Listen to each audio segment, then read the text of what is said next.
How are we going? My name's Matt, and regular viewers will know that I like making things. Over the past few weeks we have explored some experiments around testing epoxy and how it behaves. We've done some machining, sanding tests, a bit of a polish, some strength tests, and we've got some results. During that time, Elechem has come through with their product, and today we are going to repeat those tests as close as possible for that product, so then you guys get a reference point for the three brands who have committed to giving me product to test in an independent fashion. Couple things that I haven't covered in the past that I want to perhaps just briefly mention now. One of those is the odour or the VOCs that these products give off. What I have found as a user of all these three brands on a regular basis is they're all pretty good in that they have very little odour. You can notice it, but not too bad. I certainly don't find myself sensitive to the odours or the fumes, if you will, that come off of epoxies. If you are an individual who finds a level of sensitivity to chemical things, and you know these are a chemical, the Lucy Clear will be the brand for you. This product is renowned for how little odour it has. To be honest, I can't detect an odour out of this. The other two, there is a small amount. This is a product that, when developed, was developed with sensitive people in mind. So if you want to play around with epoxies, have a bit of a crack in the shed, but you are worried about any sensitivities that you have, I would recommend this product as something to try. I have not found any other brand in Australia, across maybe 7 or 8 brands that I've used, that are as low or, in my experience, undetectable as this brand. Wanted to mention that, should have done so earlier, but there you go. That's for you if you're a little bit sensitive in the nose. Part of what we're going to do today is, as I mentioned before, do a pour to replicate what we've done in the past for the Elechem product. Part of that is we're going to test the idea that a biscuit tin can be a reusable mould. Now, I chose this because it's flexible, so when I was in the shop I gave it a bit of a twist and it would move, the bottom will move, so when it comes to popping the completed product out, it's going to do that quite easily. It costs $5. So for a mould to maybe under $10 that you can use multiple times, here's an opportunity to see whether that idea is functional. I have no reason to believe it won't be. It's been treated with mould release. I've been pretty clear about how I feel about that. It's got a tapered edge. It is basically a small metal version of the large HDPE stuff that you can pay hundreds of dollars for. Not saying they're rubbish. I own one. I like it. It does a great job. This, I believe, from the point of view of you guys at home, DIY, having a crack in the shed, fucking about in your garage, whatever it is you're doing, and you want to do it on a budget, $10 for a bigger tin that can be used multiple times, feel like that is pretty worthy, and so we're going to test that as part of the process here. I have reused a piece of the original ply from the previous tests. It's broken off. We're done with that stuff. This is partly in the interests of maintaining the same material as before, which I think is really important in fairness to the product, but also in minimising waste. This particular sealed edge has been done with an Elechem product, but not the same one. I used Total Cast. It is a faster setting epoxy. I think they say 3 to 5 days on that, whereas we are 2 to 3 weeks for this to be fully cured for the deep cast. So, quick recap. treated with my mould release as per my like or love of that particular product and how it behaves. Sealed edge, it's had about 36 hours and a light sand to put a tooth in it. You can see it's clamped down. We will mix up the product as per we did last time. I will even use the same blender. I've shortened it a little bit so it will stand up by itself and doesn't fall over. That will make life a bit easier for the process. We'll do the pour and we'll see how it behaves for the same things, bubble release and so on. At the same time, I'm going to take these chips in a cans, and we're going to do another little experiment which will mean all three brands get tested at the same time with the same type of environment. I've used these before as moulds. I have a spare one sitting around that I put leftovers from an epoxy pour. You know, there's a little bit left in the can, a little bit left in the mixing jug. Chuck that in there, build it up. I've used it to cast round things to go on the lathe, which makes life really easy if you want to do something small. These again, been treated with mould release. They got a good clean first, and we will be seeing how the epoxy behaves with 48 hours in the fridge to slow the cure process down and, in theory, improve the bubble dispersion. I've seen multiple versions of this done from manufacturers using their own product, which I think is great, but this is an opportunity for me to replicate those tests for the three brands that have been kind enough to give me product. We are going to chuck a Lego figurine in there on a little stand. What I've done is taken a Lego base, put some metal underneath it because Lego floats, we don't want that to happen, and then we will build up some little things on there that will fit in the tins, and then we'll chuck some epoxy in there and see what happens when you slow the cure process down in the fridge, and whether that impacts bubble dispersion and all of the other things.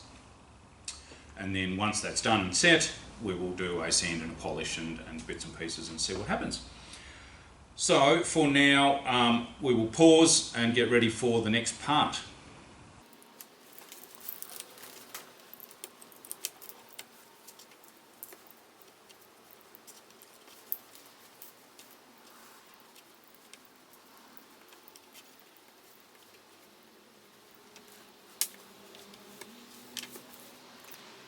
Right, so we are ready to do the mix. We'll do it basically the same as previously.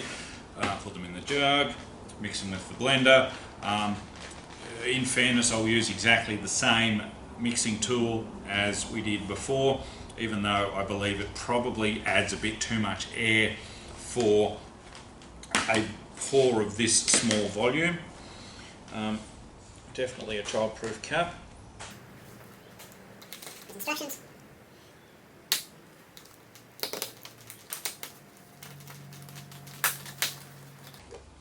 Right, well, that was a little bit more difficult than it needed to be, but definitely child-proof. Also note, this has been warmed up as per previous experiment. Two parts to doing that. Part A, because it's reasonable to treat every product exactly the same, and so I've heated it up. Secondly, small amount of crystallization was evident when I received it. It's not necessarily a bad thing, but certainly the warmth is the way you get the crystallization to go away. This is nice and clear now, no evidence of that at all, and what would appear to be exactly 1 litre.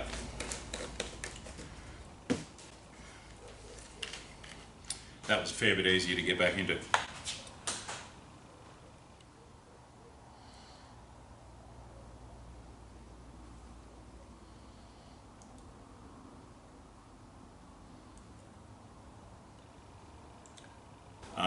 So no, you could almost, based on what I'm looking there, you could almost just pull the two things in, not measure it and go.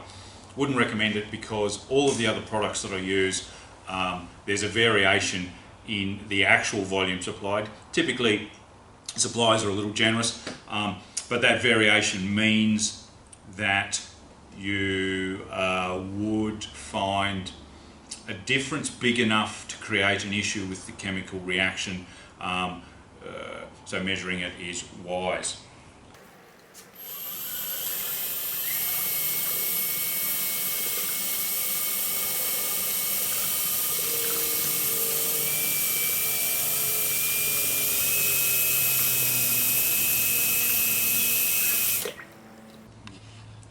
We'll say that's mixing up quite nicely. The streaks are still evident and it will need a little bit more, but it went clear quite quick, and it is quite viscous as well, which is good. A little bit of a scrape on the sides just to make sure we pick up those little bits that get caught.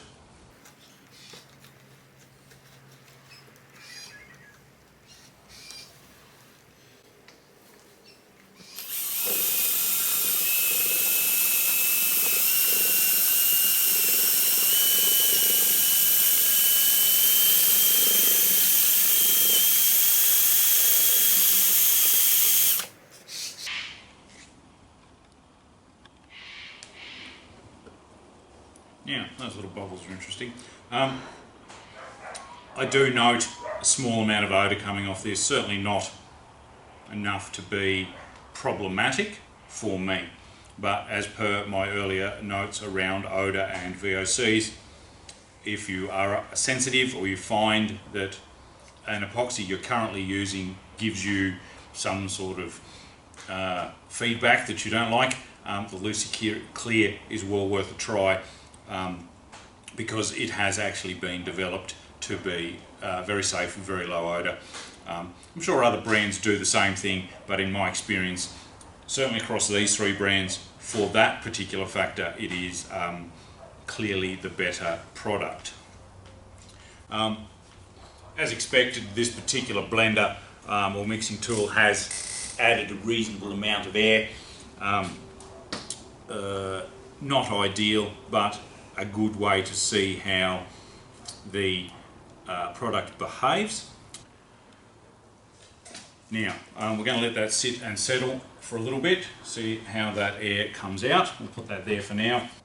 Right, so while we're waiting for the Elechem product to degas a little bit, we're going to prep and pour our smaller experiments. These will be the Lego and what we have pre-mixed here for the Lucy Clear and the Oakfield. We have the models that you will have seen made right before your very eyes. They are weighted down and ready to go into the moulds which have been cleaned and have had mould release put in them, and we'll carefully put them in, making sure that they are somewhat centered.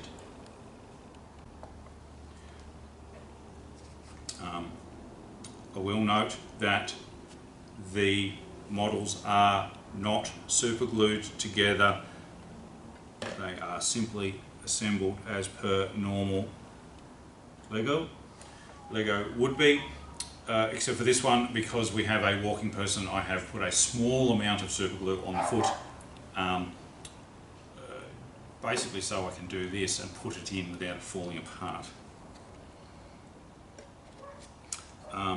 If you were to do the Lego casting yourself, I think that the use of super glue is probably unnecessary, and the risk of the super glue fuming and putting that white sort of misty edge around the join too high for my liking as far as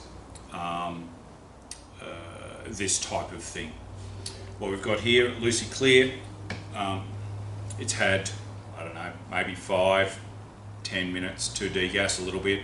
It's done exactly what it did last time. There's still a bit of air there, but I'm not terribly concerned about how much there is, and we'll simply pour it in to our thing ready to go.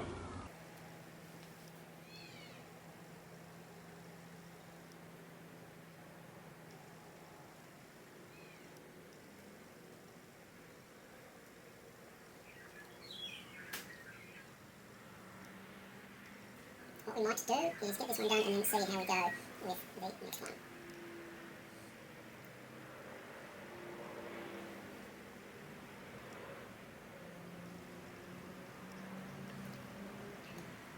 Now we can see here over time this has cleared up quite a bit. Sorry, put that off camera. Cleared up quite a bit. It's still letting the air out, but is certainly doing a job that would be considered good at this point. Pretty simple thing now to pour it in. If we get a closer look in here. Right, so we're going to do the pour now. Pretty straightforward. Put it in.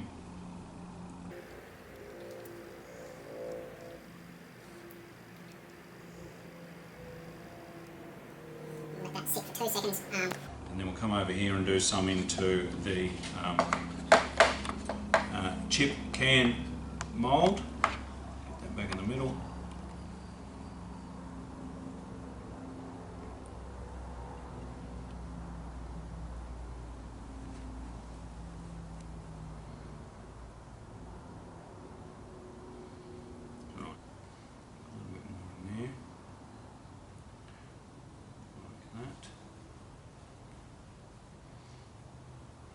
Sit there for the moment, and what I'm going to do is I'm going to bring this over very carefully, and we can see the bubbles there, and obviously Lego, as you know, is a lot of gaps, and so those gaps there are releasing a bit of air. One of the reasons why I want to test this in the fridge is so that we can slow the chemical process down and aid the release of the air from the product. And you will see here the bubbles have come out off of the surface. The Elechem product is degassing as we would expect it to. I have filled the thing as far as it will go, and now we simply have to wait. If we come back over here, these three are now covered and degassing as they should. I'm going to chuck the lids on and put them in the fridge for a couple days to slow down the chemical process, and we'll see how that impacts the end result. And then I'll come back and we'll have a chat, or I'll talk at you about what I find, and we'll do some sanding and some polishing and whatnot to make them nice. In the meantime, I hope you guys have a fabulous day. Thank you for listening to me ramble on about these things. I hope they are informative. I hope you get something out of it, and yeah, I hope you have an opportunity to actually have a go at some of these things. Certainly I enjoy it. In the meantime, check out my webpage, check out my Instagram, chuck me a like and or a subscribe if you're inclined, and I'll come back soon with something else to show you.